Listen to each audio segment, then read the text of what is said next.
À Marseille, pour endiguer une reprise potentielle de l'épidémie de Covid-19, les autorités prennent les devants et depuis ce matin, le port du masque est désormais obligatoire en extérieur. Dans certains secteurs de la ville, c'est le cas du Vieux-Port, du Cours Julien, de l'Escale Borély, 3 zones très fréquentées. Mais le moins qu'on puisse dire, c'est que le port du masque dehors, c'est loin d'être gagné. Stéphane Frangy. Bon courage pour faire respecter cette décision, car chacun a au moins un petit argument contre. Bah non, je fais du sport. Ouais, non, si, c'est possible, mais j'ai pas envie de m'emmerder, quoi. Avec l'été, tout ça, je pense que ça va être compliqué sur la durée, quoi. C'est contraignant, t'as chaud.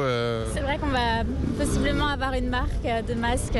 Certains ne croient pas du tout aux bienfaits que cela pourrait avoir. Je pense pas que c'est efficace de le mettre en extérieur. J'y crois beaucoup, on est en lieu clos, moi. Mais en extérieur, on va mourir avec le masque, on va s'étouffer parce qu'on perd 30% de notre oxygène. Et puis, il y a un facteur de relâchement estival que confesse par exemple ce touriste parisien. Ouais, je suis né à Marseille, je suis un peu plus laxiste dessus. Et c'est l'effet de groupe aussi. Quand on marche dans la rue et qu'on voit que les gens l'ont pas, on le met pas systématiquement. Mais cette mesure est tout de même applaudie par du monde, notamment par les restaurateurs du centre-ville comme Frédéric Jean-Jean. C'est une nécessité, d'autant quand on voit comment les gens ne respectent pas les gestes barrières, que ce soit sur les plages, dans les rues, dans les soirées. À un moment, il faut faire un rappel à l'ordre si on ne veut pas que la rentrée soit un fiasco. Et malgré les désagréments, beaucoup promettent de se plier au port du masque en extérieur et pour s'en assurer, la mairie déploie des médiateurs dans les périmètres concernés.